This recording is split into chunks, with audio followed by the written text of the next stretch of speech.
Bike racing. Let's talk bike racing. What 20 years of bike racing taught me. Let me just crack open a beverage. Enjoy the B-roll. This is not brought to you by Schweppes.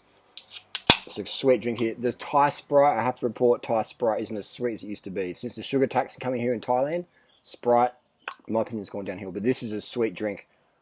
It's about 42 grams of sugar per can. So let's have a bevy. Let's crack open a bevy. Let's have a talk about bike racing. That is sweet. Oh, that's beautiful. Anyway, bike racing. I did my first ever official UCI bike race to get my license in December 1997. So that was over 21 years ago. I race pretty much every year. I haven't done any races this year. Just stick with the running races. But my last race was September last year, stage race here in Thailand. Brutal stage race. Hardest race I've ever done, actually. It was insane. The terrain, oh man, it was fantastic. It was just incredible. So I did that. Finished ninth, won some prize money for that, and that was really, really awesome. It's like a 1 week, 1200k stage race. Just fantastic for Northern Thailand. Beautiful. Loved it. I love bike racing. Fucking love it. Love the tactics mostly. The tactics is really good. I love the tactics is my favourite thing. I watch bike races these days, like some of the local scene, and some of the tactics. I'm like, who's teaching these kids tactics? There's no tactics here. It's just like, it's crazy. That's what I love about running racing. The fittest person always wins. But in bike racing, it is fan. I love it. I've done so many bike races, hundreds and hundreds of bike races over the last 20 something years, and thousands of bunch rides probably in there, fast bunch rides, etc. So I love bike riding. I've never had a driver's license. Hundreds of thousands of k's on the bike and the road bike. First road bike I got December 1997, so 21 years ago. In a couple of weeks, first ever road bike. Anyway, let's cut to the point. Why I don't recommend bike racing anymore. So dangerous, so dangerous. I've seen so many horrific crashes. I've had dental damage done from crashing my bike, etc. I don't recommend racing for anyone. In my cycling ebook, which I recommend every cyclist get a copy, I don't recommend racing now. I talk about bunch ride safety, bike safety. Get a copy of that book. That could save your fucking life. Durianrider's Anybody Bible. Durianrider.com. Check it out. It's the best. It's got a bike buyer's guide. All the best products I recommend in it. Updated it just a few days ago. If you do buy a copy, and to make updates, you'll get an automatic email update with the latest edition. So you buy it once, you never have to buy it again. It's always going to be updated for you. Starting all those a few days ago. So I'm talking there about bike racing and stuff like that. What's the best training for weight loss, etc. I don't rate bike racing for safety because it's just so fucking dangerous, man. It is so dangerous. Will I ever race again?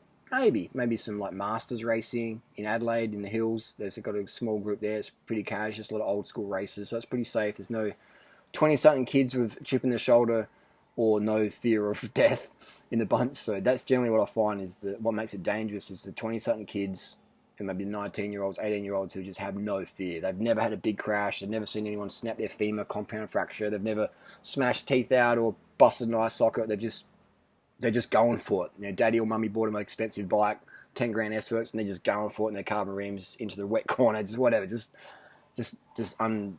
I don't know, just no idea, and no fear. And that makes racing really, really dangerous at that level. So once that sort of started coming in, I started to see more crashes, having crashes myself. I'm like, is this really worth risking my health for maybe $50 and a plastic trophy? Nah. Not for me anymore. I'd rather be a social media writer. Make way more money. I mean, look at...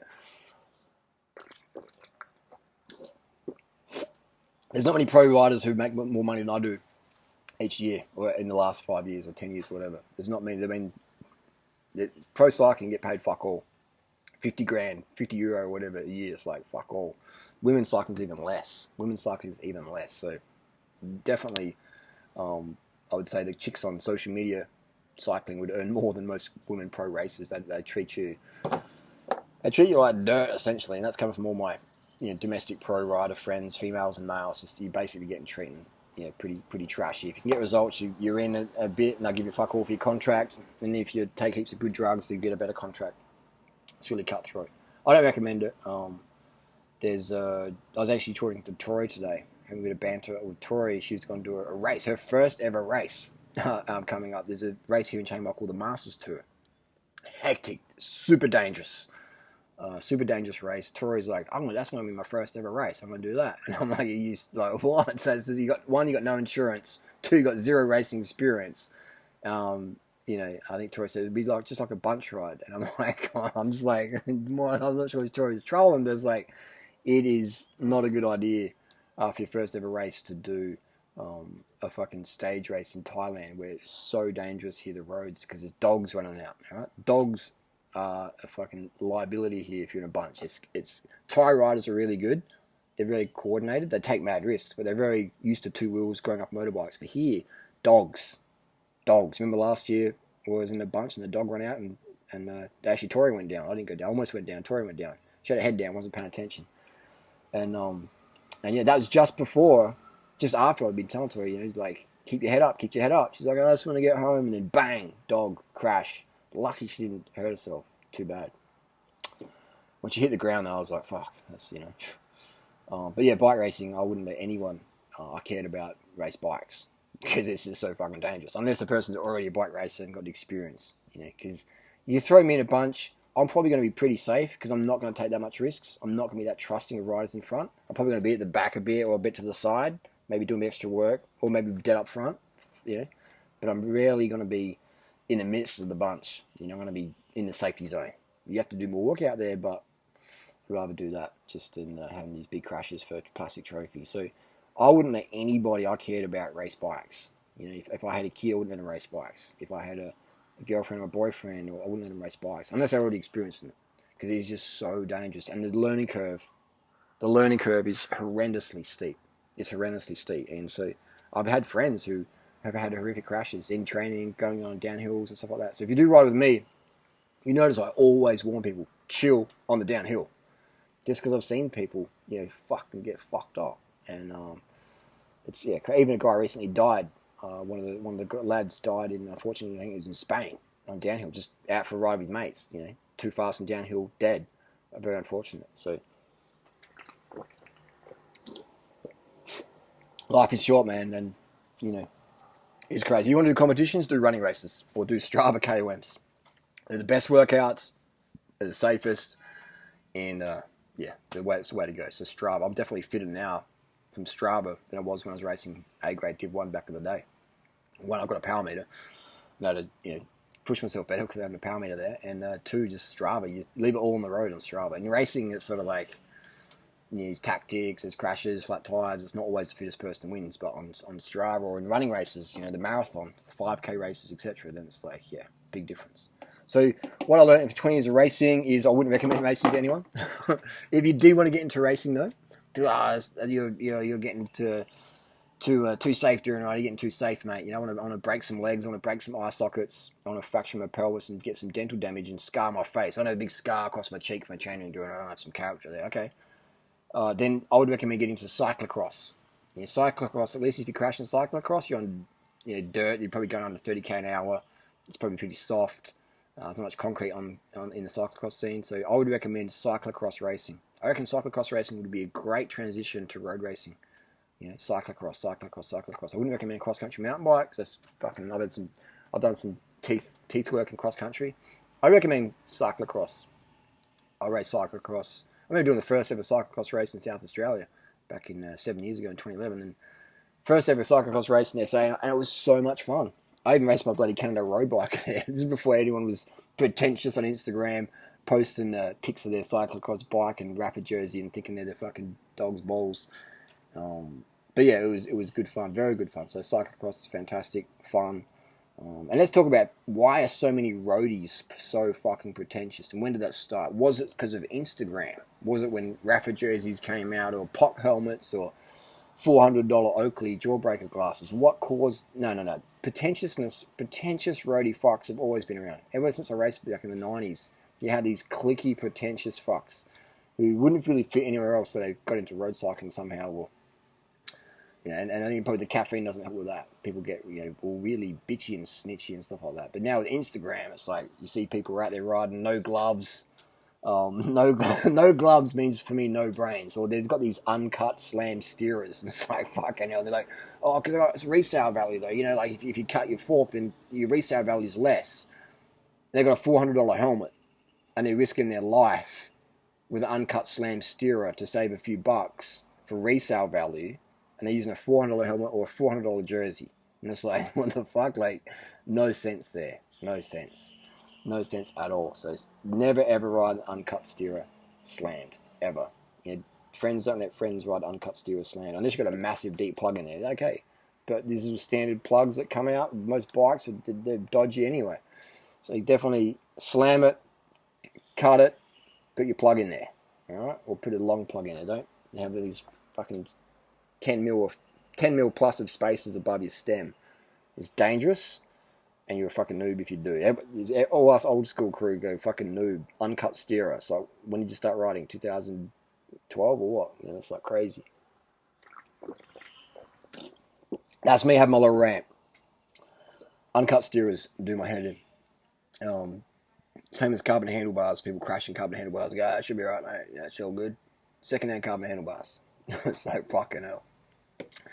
Hope we got good dental insurance. So that's what I've learned in bike racing is it's like, is a big step up from bunch riding. Big step up. Because bunch riding can be, quite fast and aggressive and good power output. But generally you stop somewhere, have some food and chill and you get a recovery time. But racing is like, people take more drugs. People take more caffeine, more painkillers. So that the level goes up. Can go up. Depends where you live. Depends what grade you're in as well. There's definitely doping in I know a guy local who was doing D grade or C grade and got caught for doping, so it is out there. What does that mean? Not much. It means you got to put in some good workout, but it is a dangerous sport, so I wouldn't recommend doing it. So I was going to put my word out there for recommendations. I don't recommend bike racing, except for maybe cyclocross. And then if you do that for a few years, and you want to try hard at road racing, then yeah, pick some small races and stuff like that. The bigger the bunch, and the flatter the course, and the younger the bunch, generally the more dangerous it is. Because downhills, corners, the young guys just they're bombing in. I can tell when no one's had a big crash. Yeah, had to maybe drop their bike a few times, whatever, and they're just like, you don't know what you're talking about. They're riding no gloves. They're going downhills faster than I would go normally. And they're riding for maybe a few months or a year or a couple of years, or whatever. They haven't had a big crash yet. They haven't seen someone screaming on the road in pain or legs split open. Remember that crash in Chiang Mai a few years ago? That young girl, young woman. I remember warning her just like a few days before, and like, take it easy on the downhill. Take it easy. And saying that again and again. And she's like, oh, it's okay. It's okay. And then bang, a few days later, leg gash right open. And when I saw that picture, I was like, holy shit. Luckily she was alright. She had good insurance. She got looked after well. So, listen to daddy. Listen to daddy. Take it easy on the downhills and don't race bikes. It's just sketchy as fuck. And also make sure your cleats aren't too worn. Pulling a foot ain't fun at 50 km an hour in the sprint. Anyway, that's my little rant there. What I've learned from racing bikes over the last 20-something years is dangerous as fuck. I wouldn't recommend it to anyone. Exception being cyclocross. Stick with if you want pure competition, then stick with Strava. Stick with running races. Or stick with cyclocross. And there's so many people out there who disagree with me. All these noobs out there, you don't know what you're talking about. And you'll go to their profile, they ride no gloves, uncut slam steerer, $200, $300, $400 helmet, some designer sunglasses, been riding for a little bit, sock height, all that stuff, thinking they're the knees bees, the bees knees, and they're those people who think they're going to learn the hard way. They're going to learn the hard way, the painful way, because some people have to learn that way. Some people are like that. That's cool. But I just have this. I get triggered. I do get triggered. I do feel I have to say something, get off my chest, because I don't like to be the person going, wow, I wish I said something before that happened. I've made those mistakes in the past. Now I'm 41 in a couple of days. I'll just say what I feel in the moment, especially if it's going to increase safety. So that's my take on bike racing. And if you're doing ever your first ever bike race, don't use any stimulants. Don't use any painkillers. Just go full natty in there so you can be totally aware. You're not like buzzing around, fucking nervous wreck. No stims, no painkillers. First ever bike race. Just get that experience up. Full natty. And otherwise you'd be like all manic and shit, crashing everyone, crashing yourself. Anyway, thoughts, comments, questions down below. Get a power me, get on Strava. Get a copy of my ebook, Do Not As Anybody Bible, and get fucking lean. Lean. Carbs, carb the fuck up, motherfuckers. Carb the fuck up. Corn, rice, potatoes, yams, bananas, mangoes, dates, plantains, melons, blueberries, blackberries, mulberries. Get them motherfucking carbohydrates in. Go vegan, motherfuckers. Carb the fuck up, the fuck up, the fuck up.